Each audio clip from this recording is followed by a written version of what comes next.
and what they think about immigration. And it's been improving for about 25 years. People are being more and more and more positive about immigration, Republicans, everybody, compared to what it was 25 years ago.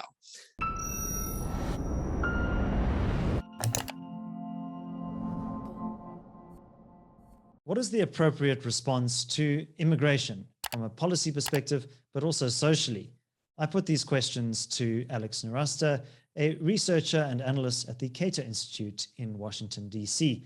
He appeared on a recent episode of my podcast, Solutions with David Ansara. If you enjoyed this conversation and you'd like to watch the full episode with Alex Nowrasteh, you can do so by clicking on the link in the description below. Can I change the emphasis slightly and look at the very serious question of security? And I mean, during the migration crisis in the 2010s in Europe, around 2014, 2015 or so, when the civil war in Syria was reaching its zenith, and millions of people were flooding to escape that conflict, to seek refuge and asylum in Europe.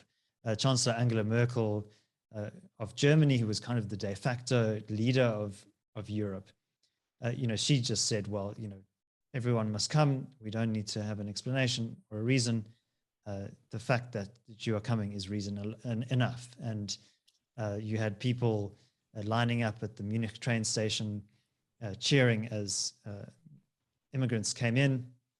But this had quite a profound impact on German society. We had the incident in Cologne in 2015, 2016 New Year, a number of sexual assaults that were reported there, mostly by Muslim men. Many of these young men have experienced extreme conflict and violence in their home countries and have seen things unimaginable to you and I. And it's perhaps naive to think that they would, be a kind of normal or somehow unaffected by those experiences. So, I mean, there seem to be some pretty serious negative externalities there in terms of security. And there have been a number of terrorist attacks in France, for example, all perpetrated by young Muslim men who have come to those countries, often through official channels. So, I mean, what do we say about some of these security concerns? Are they legitimate? And how do we deal with them in a policy level and also at a social level? Right. So there absolutely are security concerns. I mean, anything where you have people involved, right, there's going to be security concerns.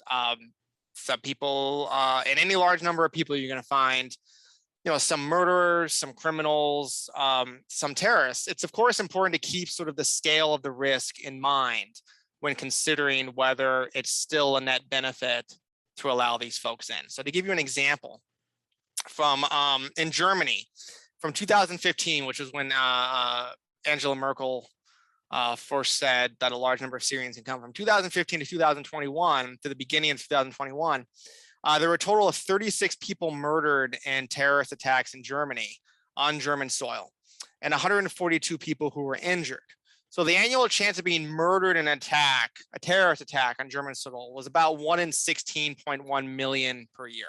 So 1 in 16.1, not that big of a risk. It's about, the risk of being killed in a normal homicide is about 150 times greater. Enjoying this analysis? Click here to sign up for our 30-day free trial for more content from the CIA. But one of the more interesting things when you dig into that,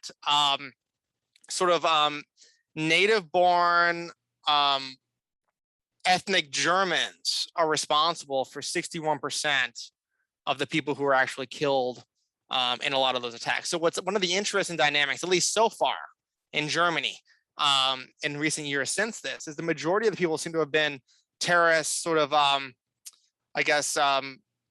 inspired by the number of people coming in, which is sort of a very odd angle, because I've studied terrorism for a long time, and most terrorism, at least in the United States, most of the deaths anyway, are due to people who who are Muslims, who are sort of committing their attacks for Islamist reasons. In Germany, in recent years, it's been sort of people who are very upset about the Muslim immigration who are attacking. But that still means that about 39% of them were carried out entirely by, Muslims, either not so much Syrians, but also just longer settled folks of a sort of Muslim background. So that definitely is a fear.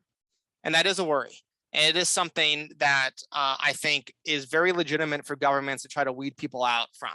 So try to weed people out who are threats to life, liberty, and private property, national security threats, and health threats. I think are things where the government absolutely has, governments everywhere have an obligation and a responsibility to keep individuals who are risks or threats in that sense out.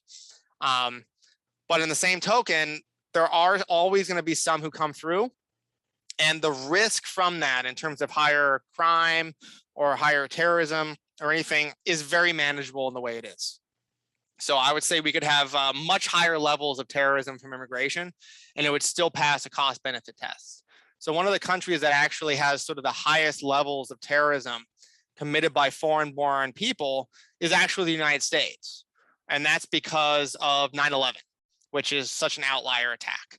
And 9/11 attacks killed about 2,000, I believe it was 2,976 people, if I'm remembering correctly, carried out by 19 foreign born people. And that accounts for about 98% of all people who died in terrorist attacks committed by foreigners on US soil. So it really is a large number of people killed by one attack committed by 19 foreign born people 20 years ago almost.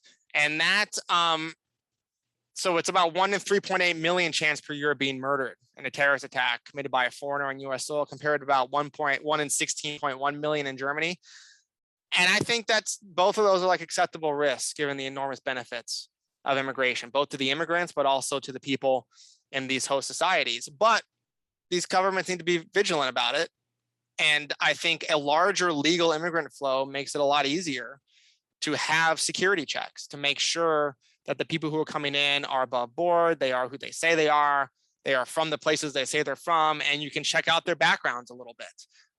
You can't really do that in a big black market of illegal immigrants, but you can do it a lot better when it's legal. So it's a risk, but I think it's an acceptable risk given the large degree of benefits.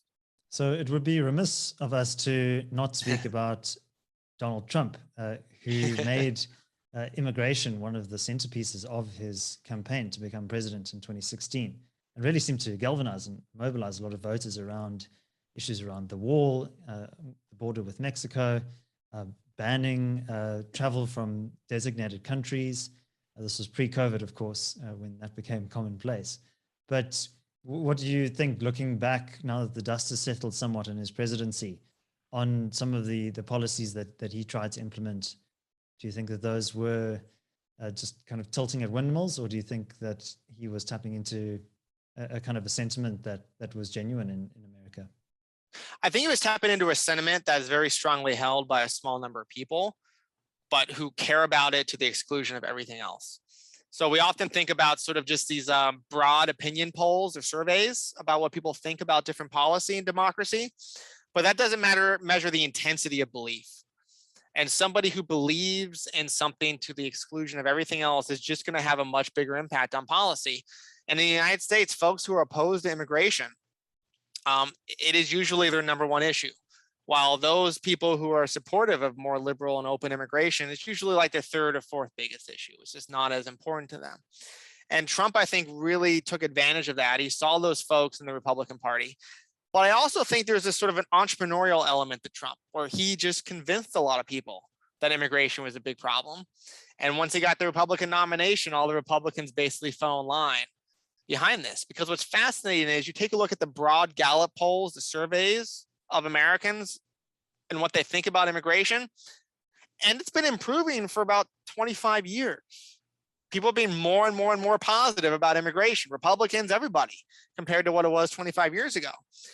But it's that intensity, I think, that people like myself really missed out on, is that you can really galvanize a small number of people to believe in something or to act on it if they really believe on it. And that's what I think we really saw. I mean, and just to make it clear, I mean, Trump wanted to cut legal immigration to the United States by about 65%.